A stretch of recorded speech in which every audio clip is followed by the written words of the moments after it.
Hello, I'm Hayden.Bloomfield and welcome to the channel. So, the Diary of a CEO live. Was it worth it? Was it any good? Let me tell you. So, for those of you that don't know, Diary of a CEO is the podcast hosted by Bartlett, the founder of Social Chain, who's gone on to do many other things. I won't list them right now. You can check out other videos on my channel. I've spoken about him, so check them out. Diary of a CEO is his podcast, and he's turned into a live rendition. Well, originally months ago he done one in Manchester, whereas this was the first of the tour at the London Palladium last night. So I want to retell my experience of what it was like. Someone like writing on Instagram put it so eloquently, and really I resonated with what they said. They said about being a proud mother in the situation of like following Stephen Bartlett's career, seeing him go on this journey, and then what has become the Diary of a CEO live. And I resonate with that in the sense of not being a proud mother, but just having someone that you follow. I'd first heard of Stephen Bartlett on the Secret Leaders podcast hosted by Dan Murray-Serter. That was my first introduction from what I can recall. And from there, I've started following his career, looking at what he was doing, the content he was producing. He had his vlog that he'd done sort of years prior. And as you come along later, he started creating his own podcast, which was Diary of a CEO, which started out literally just him in his room at whatever time of day he could record, sporadically trying to do it like once a week, not really committing to it and being too busy and too overwhelmed with other things going on, but just trying to just go through his diary, just taking out key points, literally just sitting there going through thoughts, what's going on in his head and his mind that he's taken down in his diary. And then it's gone on to become what we know it to be today, an incredible podcast with some of the most incredible guests in the world. And this is just the beginning, I think. But to give you my perception, so as I said, I started following him, and a few years ago, it was probably like 2017 or something, maybe a bit later on, I can't remember, but there was an event in London. I paid £7 to go and see Stephen Bartlett speak, and promise you, I could not see how they made any money. There was like couple of hundred of us in the audience, all paid £7. So yeah, you've got a couple grand there, but when I think of like the hire of the team that they're running it. Then this event was literally just him standing, it wasn't even on a stage, we was just sat in like this auditorium, we all sat on these chairs. I was actually sat on the floor at the front, and then he was just stood in front of me speaking, sharing his story of his rise to success and just that emotional journey, and much of like, if you've seen any of his content, very similar if you just imagine him speaking for that time. What is incredible is to see that and know that I had paid £7 to see that and hear his experience firsthand. So then years later I'm paying 10 times that for this ticket in the London Palladium to see that same story, but with those few added chapters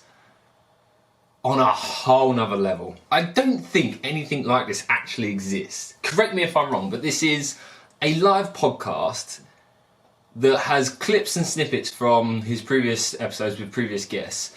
He's recounting his story, much of like literally the Diary of a CEO, his experience, the emotional turmoil, the battles, the struggles, the success, the realizations, the epiphanies, all that he's gone through in his journey, recanting very detailed, very personal information around his relationships with girlfriend, not girlfriend, with his family, his mother in particular, himself especially, those around him, his business partner, Dominic. But the Diary of a CEO Live is taking that to the theatre, on stage, with the house gospel choir, as well as other guest singers. Physically, you're sitting in this auditorium, this music pulsing through your body, you're sat there, your heart's just like shaking to the rhythm, vibrating on excitement, all your hairs are standing on end, it's just overwhelming completely.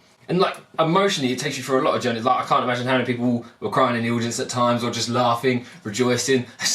There is a particular moment everyone was cracking up, but as well, just like seeing Stephen on stage, talk about going into the emotions of it. There's times when Stephen's on the stage talking about his journey, his experience, and then hearing the choir put their musical rendition to that, and it has him in tears while his song's playing. He's just there wiping tears away, waiting for his next part to speak. Mentally, it does a lot to awaken your mind, your inner voice, and reflect on what you're doing with life, what you want to do, what your passions are, what you're driven to succeed in, what do you actually want from life, what do you want to do, what will make you happy, and reveals a lot in the information of what actually leads us to happiness, to a place of contentment and fulfillment. Taking away this ideology that society's portrayed for us, there's this fundamental goal of like reaching wealth, riches, success, money, and these are all shallow, empty vessels that we find once we obtain them. Not that I've obtained any of them, but talks about as that young Stephen that was 18 years old, starting out in business, having this dream to be a multi-millionaire, having this dream to drive a Range Rover, having this dream to have this penthouse suite and all these kinds of things that money can buy, because he's lived and struggled so much with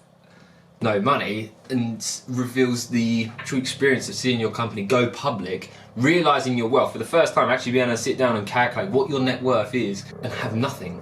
Nothing but emptiness, nothing but remorse, nothing but sadness in that time, in that moment. Expecting it to be something so grand, so exciting, waiting for the marching bands, the confetti explosions and ignitement of all of this celebration, this party, and his expectation being set so high for that day, and crumbled, realising just another day. And one thing that particularly resonated, I think the thing that resonated with me the most is talking about his journey in Social Chain, and it revealed a lot of information around why he exited the company. And he talked about, with him and Dom growing the company, scaling it to a point where they're in their early 20s, managing hundreds of people, managing a company that's multinational, and they essentially are just a couple of kids that have become adults that haven't got a clue what they're doing, or clearly they do to a certain extent, they're doing a very good job of it, but just the challenges and every day they're facing, which I resonate with in terms of having my own business and knowing that every day can just be putting out fires, every day can just be chaos, and as soon as you feel like you've got something under control, something else is ignited and blown up or going wrong,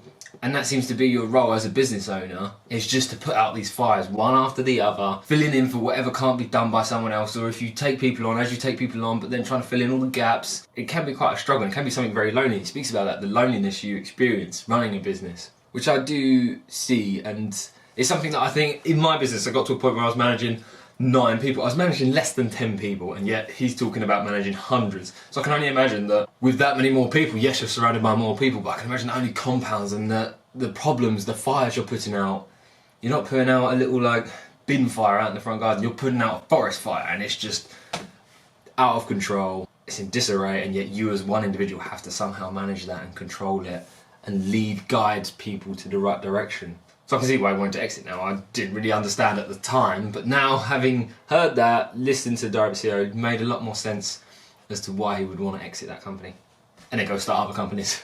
So if you ever get a chance, like the tickets are all sold out. If you're going, are you going? I actually genuinely wished I just booked onto like tonight's show, the next night's show. It'd be incredible to go see it again. It is really something that just has, as I said, just your hair's on end, goosebumps across your whole body, standing there in this huge arena hearing gospel house choir bellowing incredible tunes. If you haven't got tickets, I'm sure hopefully Stephen will be doing an extended tour, we never know. But otherwise, if you are going, I hope you enjoy it. You are going to enjoy it, it's phenomenal. I didn't know what to expect, and I had an inkling, an idea of what to expect, but it just blew my mind, blew my expectations way past what I'd conceived and what I envisioned, what I imagined. So that's kind of the highlight of what it was. Hopefully Stephen sees this video and thinks, yeah, thumbs up, you've done a great job there. It was incredible, and it was just so moving, and I look forward to seeing the career that you build, because I think you're only 10 years into your career, still in your late 20s, not even 30 yet. You're going to have a huge impact, and I look forward to seeing where that career goes. Just wish I could invest in Third Wave or Flight Story. If I can, let me know. But otherwise, I'll see you all in the next video. And if you have liked the video, make sure to like it and hit subscribe on the channel to get plenty more.